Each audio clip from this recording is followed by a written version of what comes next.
Hello, fellow Sagittarians. It's Jen here from Tarot Spirit. Welcome to your January 2016 reading. Wow, here we are. I'm just going to jump. I'm sort of thinking in my head, but I'm not saying anything out loud. I'm just going to jump into the reading and get on with it. I'm using the Steampunk Tarot today by Barbara Moore. Let's see what the bottom of the deck. Yes, of course it is. The Nine of Wands. This just came up in the reading for this, the week of the 28th or whatever December we're in. Nine of Wands. We may be feeling a little weary, a little battle weary in the sense that we've had a lot on our plates and we're a little exhausted. But our fire's still blazing, still going strong. We're standing. We're still keeping our lookout. We've got this. We've got it covered. It's nothing to worry about. It's sort of the need for a shift in mindset.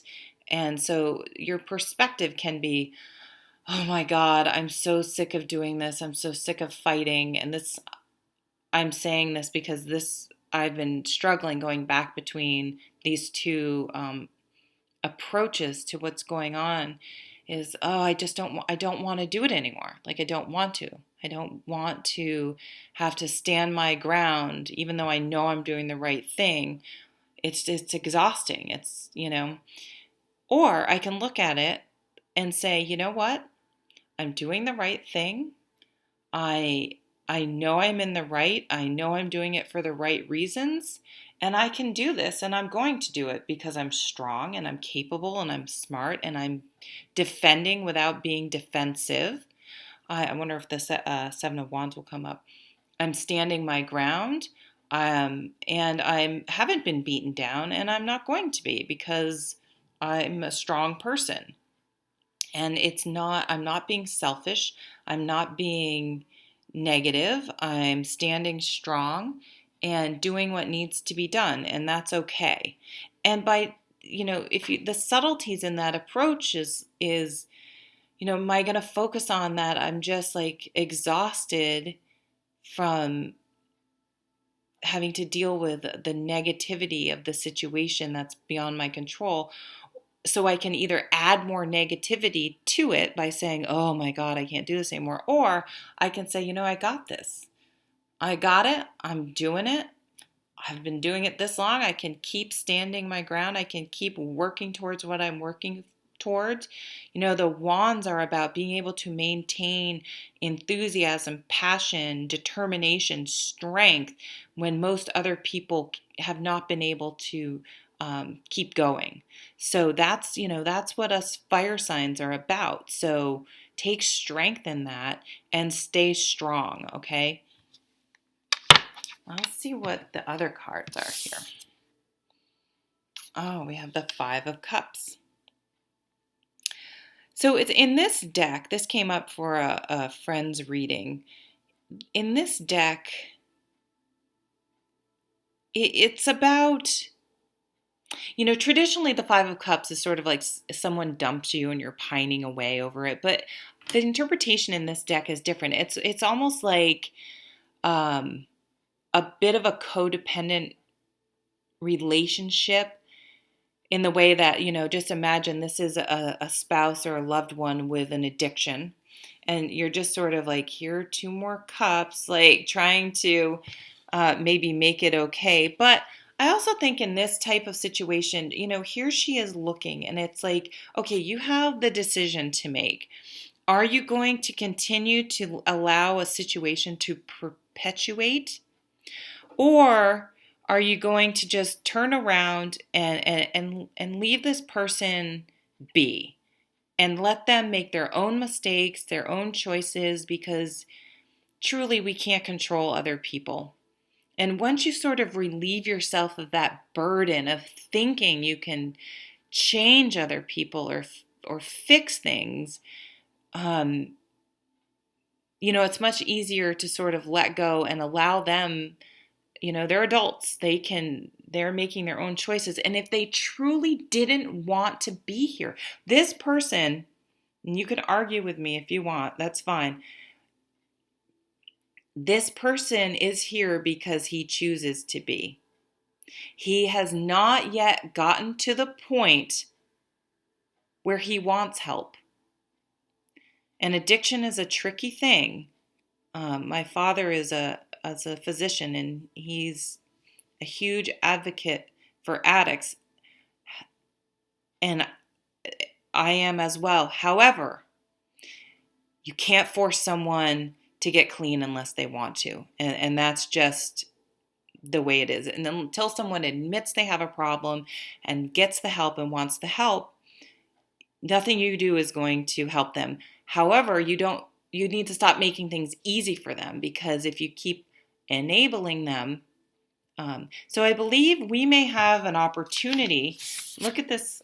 It's all about how you look at things. An opportunity to stand strong and stop enabling someone else's bad behavior, which in turn hurts us.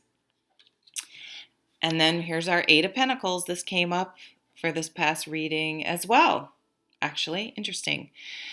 So ad nauseum, because this keeps coming up, this is my card for really making sure that you have self-care going on and finding that which feeds your soul. So when external influences that we're not able to control are taking place, that we have a solid spiritual foundation or home life or work life, something, or exercise program or something that feeds our soul and allows us to stay grounded and present and not take on other things, other people's issues.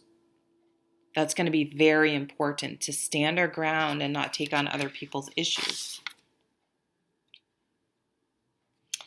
And then we have the Two of Swords. So yeah, we're going to have to make a decision this month. And we're going to have to use our head, not our heart. And we're going to have to stand our ground. And it's going to be tough. It doesn't necessarily have to be something big, but it's going to be tough because we're going to have to break that that instinct in ourselves to help other people, to save other people, to do it ourselves because we're capable, or to keep wanting to motivate. We're motivators, we're fire signs, to stop trying to help other people by being this tireless cheerleader and motivator for people who don't want cheerleading or motivation. This is the most bizarre, random example. But I remember, this is so weird, but I remember when Britney Spears was going to lose her children if she didn't show up in court. And that was the time she ended up going and shaving all of her hair off, which I kind of figured out later was because you can tell someone's drug history by hair samples, was my thought behind why she did that. And I was talking to my best friend and I said, how can she do that? What about her children? She obviously wants her children. And my friend said, Jen, clearly she doesn't, or else she would have been in court. And it was like, yes, of course. You know what I mean? So it's like people's actions tell you what's important and what they want. And I think we really have to have a wake-up call and think with our head, not what of course this person wants, is going to put their child or their job or their own health or their relationship above their, selfishness or their bad habit or their money, or you know what I mean? But their actions will tell you what they truly value. So I feel like there's some housekeeping with people in our lives potentially that's going to need to go on in January. And I think it's going to be very freeing. It's going to be hard, but just focus on staying centered yourself. Focus on self-care, staying centered yourself, and keeping a positive mindset that you are not doing anyone a favor by enabling them or coddling them or seeing them in a light that isn't their true nature, you know? You can sit here and feel sorry for this person, or you can see them for what they are, someone who's making bad choices and needs, and you know, until it's within them to change their life, you need to just go on about your business and take care of yourself and not spend any more energy on someone who doesn't want your help. Well, that was a different reading than I usually sort of give, but that's what came out and is a bit mirroring my situation is probably where it came from. But it's a good lesson for all of us people who waste their time on people's potential and what they could be like. And, oh, I know they're a good person inside. I know they're this. I know, of course, they, you know, we just want people to be good. And some people just, where they are in their journey is not where we want them to be. And, you know, we need to allow people to have their journey, but not drag ourselves down or waste our energy on either becoming an outlet for their negativity or being blamed for it, and let them stand by themselves, you know. And I think that once we do this, we're really going to end January much freer and happier, that we are not weighed down by someone else's. It's like we're taking the monkey off of someone's back and putting them and the monkey on our back. You know, they need to carry themselves and their own issues. And we need to free ourselves of those type of negative influences. So look for those areas in your life. I mean, it could even be a house, you know, this mortgage is weighing me down. I can't do it anymore. Maybe you need to downsize, you know, maybe you need to move. Maybe you need to, you know, it could really be anything that is sort of burdening you that you can actually unburden yourself of. Or maybe you're taking on someone else's, taking someone into your home and they're not paying for groceries, you know, anything like that. Make sure that you're not carrying other people's burdens. So thank you, Sag, for watching, and I will see you at the next video.